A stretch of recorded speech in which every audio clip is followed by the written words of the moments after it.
Okay mga paps, ito Aerox 155. Merong parang helicopter nandun, pumutol ng helicopter. Yung tunog hindi galing sa panggilid, yung tunog galing sa loob.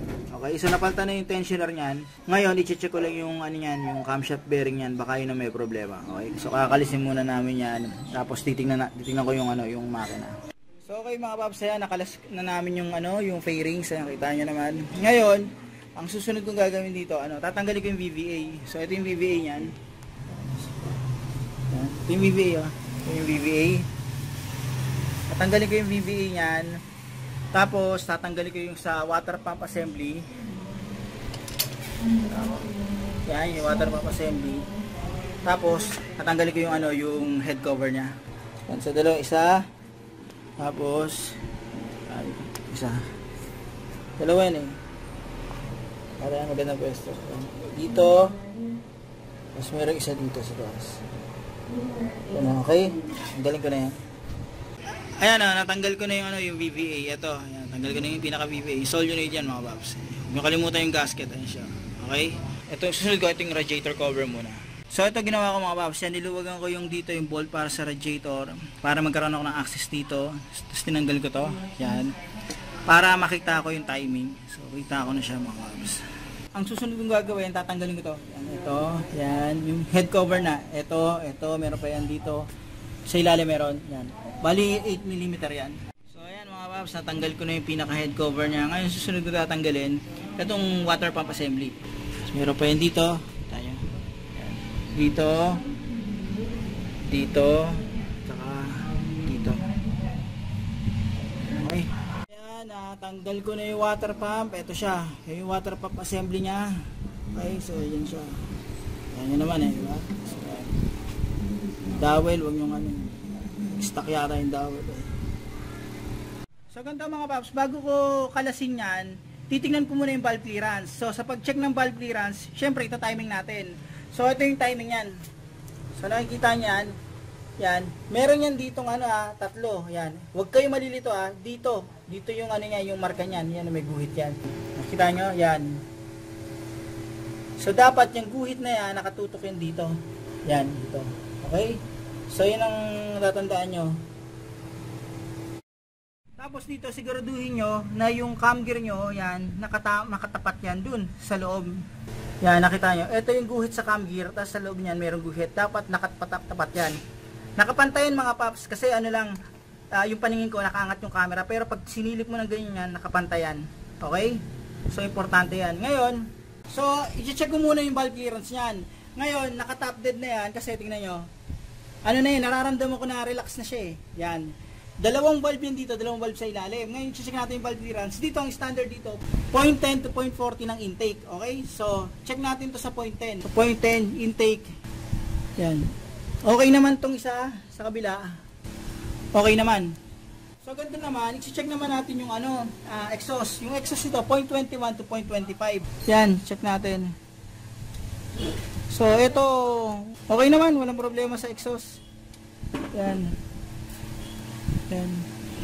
All goods yung exhaust saka yung intake.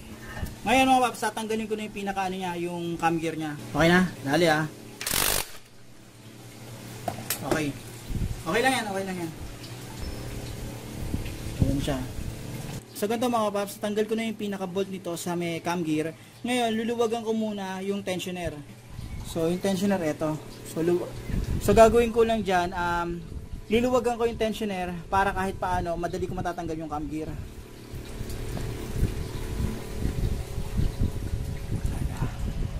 So ito mga paps, nilagay ko na yun dyan, kinalang ko.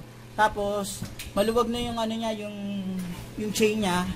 Matatanggal ko na yung pinaka niyan, yung cam gear niyan. Yan.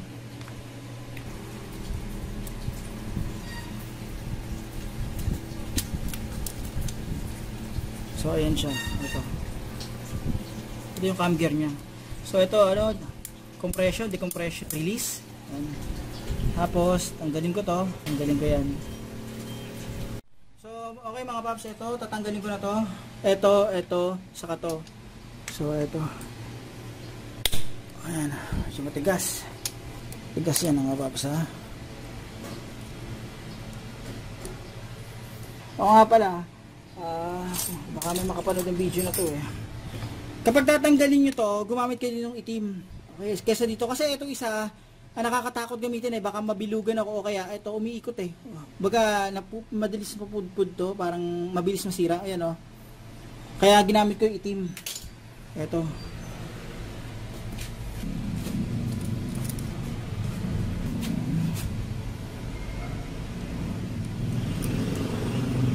Kasi ito, tatanggalin ko na to. 8mm.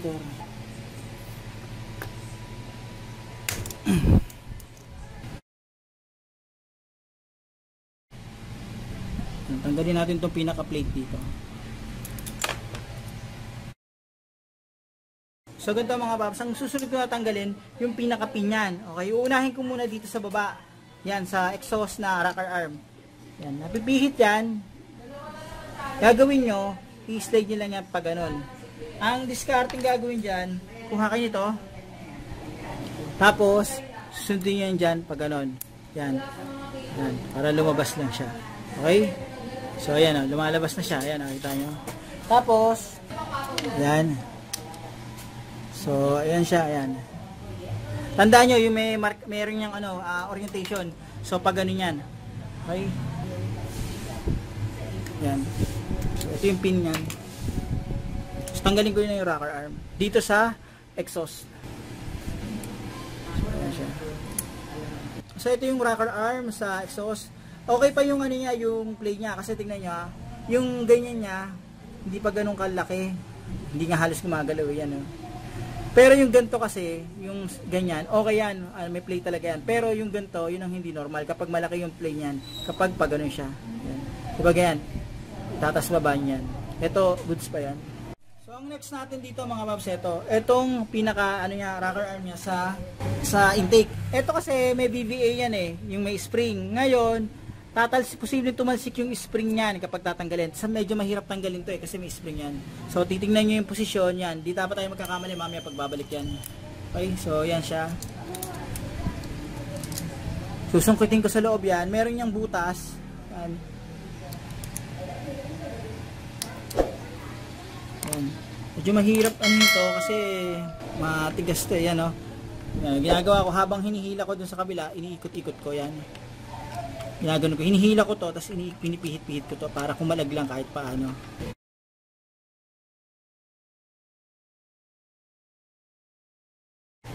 So, gagamit ako ng yan, vice grip yan. Lalayan ko na para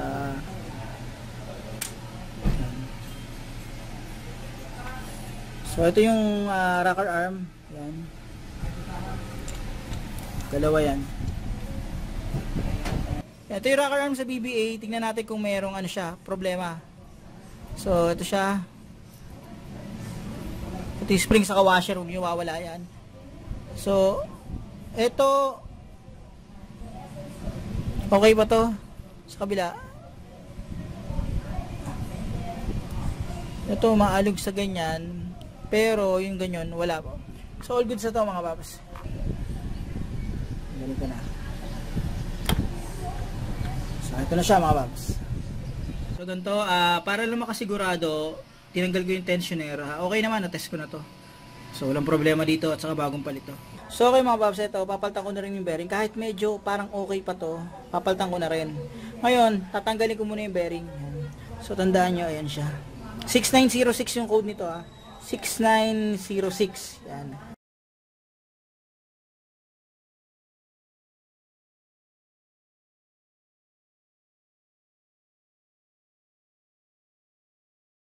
So ayan, ang gagawin ko, ibabaw ko na yung bagong bearing dito.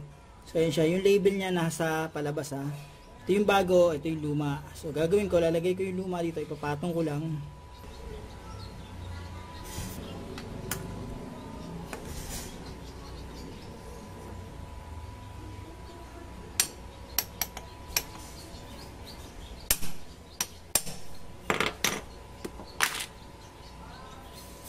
So ayan mga paps, ito ang ginawa ko, pinapress ko na lang. Medyo nag-aalangan kasi ako baka mamaya pag kinabit ko ng mano-mano magkaloko-loko pa. So, pinapress ko na yan. Bago na to. 50 pesos lang naman. Siguro 50 to 100 pesos. Pero dito 50 pesos lang papress. Ito yung luma. Ito yung bago. Okay, 6906 mga paps. So, ang gagawin ko, lilinisin ko yan. Gagasolinahan ko. Tapos ibang piyesa, gagasolinahan ko. Tapos noon, ibabalik ko na rito.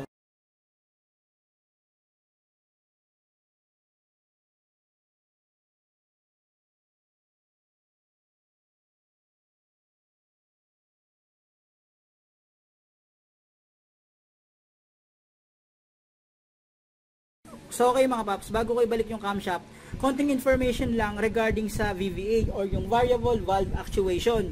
So itong technology na to, medyo humanga ako kahit napakasimple lang siya. So usually kasi ito yung cams natin, ito yung sa exhaust, ito yung sa intake.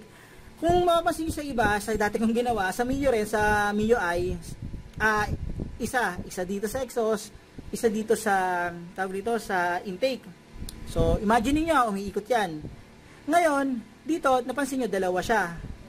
Bakit dalawa yan? So, ito, ang BVA kasi, pumapalo yan kapag 6,000 RPM na yung nyo, ibirit nyo, yung pagka-throttle nyo. So, ito, regular, pinaandar nyo yung makina, nagagas lang kayo, normal lang, chill lang yung takbo nyo. So, gumagalaw yun, umiikot yan, umiikot din yan. So, ito, ang nangyari, umiikot rin to, di ba mga boss? Umiikot yan. So, gumagana. Ito, gumagana naman, pero hindi talaga totally siya 100% na gumagana. Hindi pa siya activated. So, ikot yan, umiikot. Ngayon, pag naka 6,000 RPM na tayo, yung solenoid, itutulak niya ngayon to. Ito isang to. Pagkatulak na ganyan, tutulak yan. Tulak niya dito. So, yan na. Mangyayari, yung lobe dito, na tumatama dito sa rocker arm natin, dito, umiikot yan.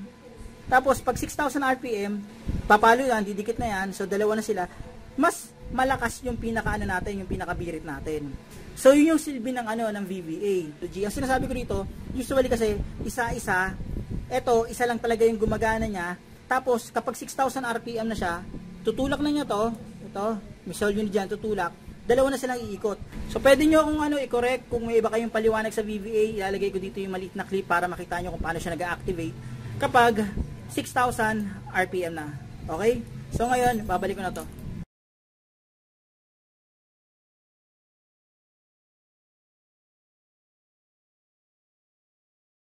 So ganito mga paps, sa pagbabalik nito, uunahin ko muna yung taas na part. Okay? Yung may BVA. Ngayon, etong rocker arm na to, meron yan ditong spring. So tingnan nyo, dapat may tamang position yan mga paps. Dapat nakakalang yan dyan. Yan. So ganyan siya. Okay? So, ganyan dapat siya.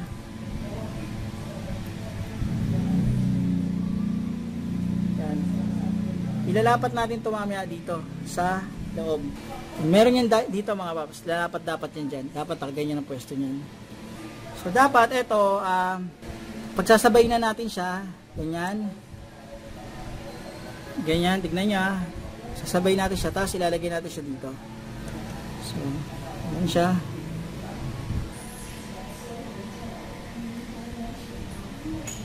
So, yan.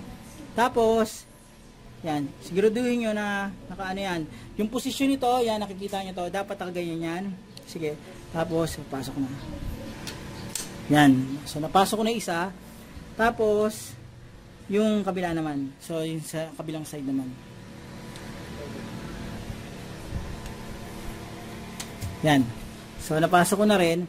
Tapos, shoot na yan dyan. Okay?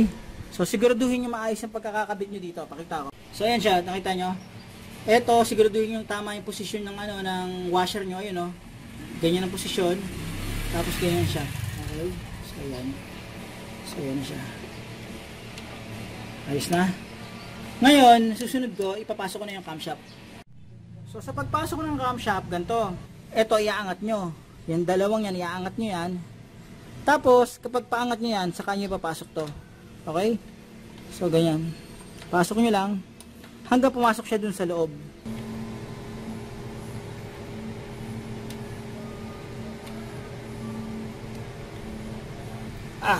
Yan. Pasok.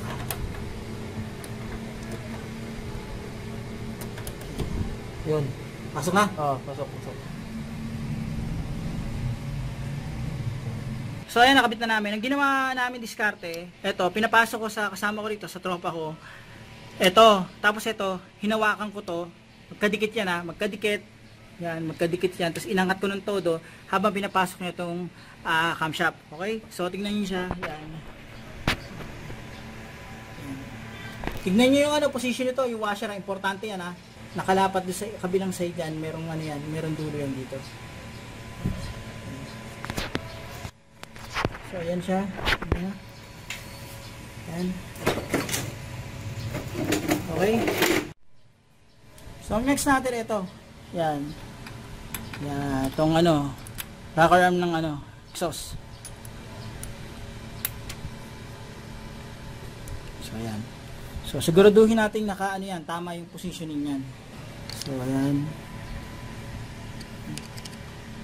Makikita nyo naman dito yan kung aano sa butas eh.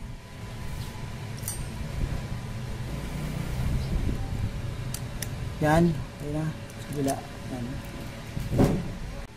So, okay. Ito. Ayan. Balik ko na to. Yan. Tapos. Yan.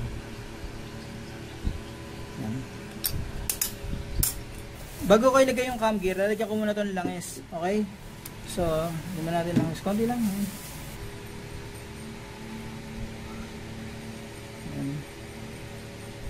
So, lalagyan ko na yung ng langis kahit paano. Tapos, ibabalik ko na yung pinaka cam gear nya. Okay. So, ito. So, ito yung cam gear. Babalik ko na yan. Balik rin natin to dito. Okay, so, yan. Siya. Tapos,